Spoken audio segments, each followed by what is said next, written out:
Yo! What's up? Good morning mga saloon owners. Kumusta kayo dyan? Time check natin ay 7:55 na ng morning. At ngayong araw na to meron akong babasahing komento. Nag-post kasi ako tungkol sa maaari kang magka-penalty ng lagpas 100k kung magkamali ka lalo sa mga tax at sa BIR. Tapos may nag-comment doon na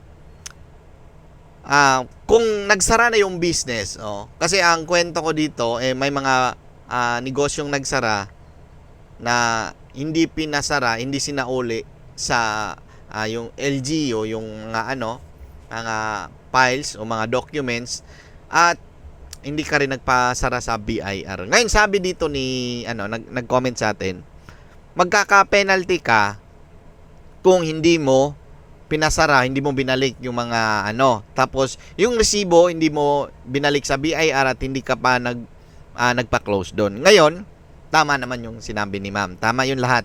Sabi niya, kung meron kang bookkeeper, mas maganda kasi sila yung mag-aasikaso niyan para sa pagsasara. Ayan, sabi ni ma'am. Ngayon, tama yun si ma'am. Tama, di ba? Kung meron kang bookkeeper, mas maganda. Sila yung mag-aasikaso niyan, sila yung magpaproseso niyan para di ka nagagalaw, di ba?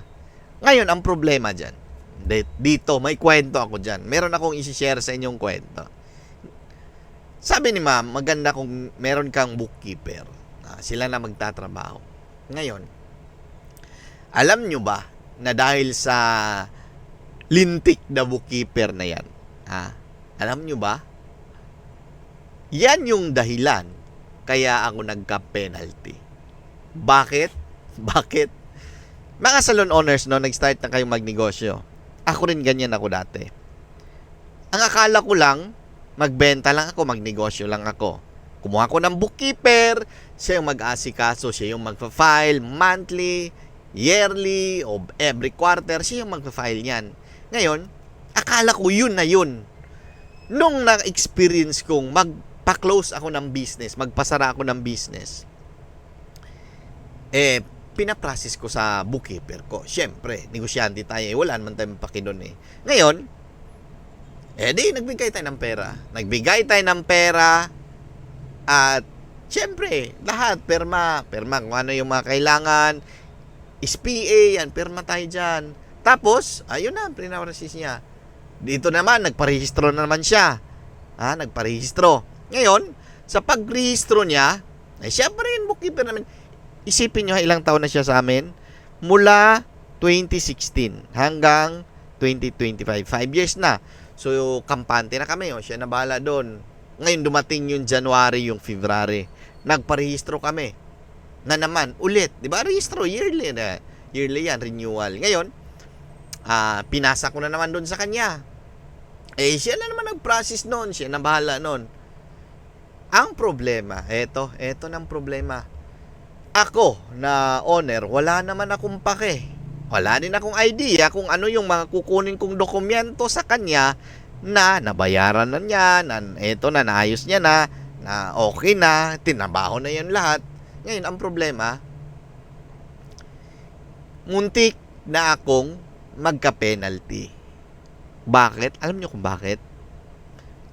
Nagbigay na ako ng pera. Nagpabili na ako ng resibo. Di ba? Tapos, pinakuha ko na ng panrehistro. Ngayon, yung negosyo ko pa lang yon, hindi na irehistro ng siguro mga 5 buwan lang naman. Di ba? Nagka-tax map na yung iba. Nako, putik kamay na yan. Dahil sa lintik na bookkeeper na yon. Ngayon, wala akong alam sa ganun Same na bookkeeper din ang nagbigay sa akin ng penalty dahil sa yung negosyong pinasara ko. Sabi ni ma'am, ipaprocess mo yun sa bookkeeper mo. Siya na magtrabaho niyan. Pa-close mo yan, ipabalik mo yung mga ganito. Yan din ang dahilan kaya nagka-penalty ako noon sa BIR. Kasi binigyan ko ng pera, binigyan ko ng pampasara, lahat binigay ko. Ikaw na magtrabaho dyan, bahala ka na dyan.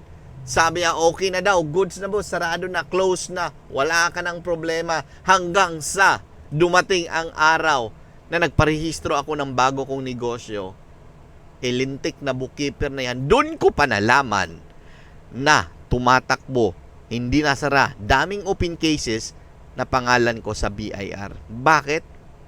Kasi wala akong alam kung ano nga bang titingnan na sarado na yon. Hindi ko rin naman alam yon.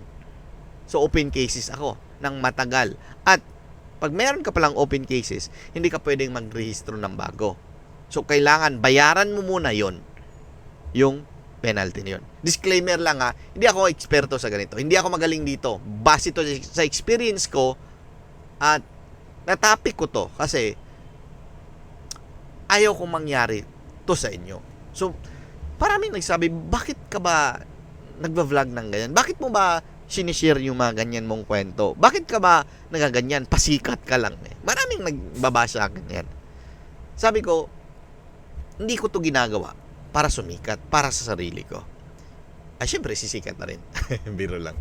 Hindi, gusto kong may bahagi yung storya ko, yung kwento ko, nang merong ma-aware, merong mapupulot na aral yung kapwa natin salon owners. Kasi, naniniwala ko na hindi tayo magkalaban. Salon owner ka, salon owner ako, hindi tayo magkalaban. Magkakampi tayo. At salon owner lang o entrepreneur lang ang kaya na maayos ang bansang Pilipinas. Tanging mabuting negosyante lang at salon owner ka, salon owner ako, kung mabuti ka, galingan mo. Magpasahod ka ng tama, magbigay ka ng tama, huwag kang magpapaaboso sa mga empleyado. Kailangan lumaki ang iyong negosyo, lakihan mo pa ng makatulong tayo, makapagbigay ng trabaho dito sa bansang Pilipinas. At syempre sa ibang bansa din. Dahil pwede tayong magnegosyo sa ibang bansa. Pwede yun. At syempre tulungan tayo paano tayo makapasok doon. Diba? So doon sa sinabi ni ma'am, ito yung punto ko. Ito yung punto ko. Noong, ilang taon ba ako nag-business? Diba? 2017. 2017. Diba? Hanggang 2016. Hanggang 2020, 9 years na. Ngayon, bago ko lang nalaman, noong 2021 ko lang nalaman na meron pala dapat titingnan kung ano yung binayaran mo, ano yung pinaprocess mo, ano yun. Dapat may resibo pala yun.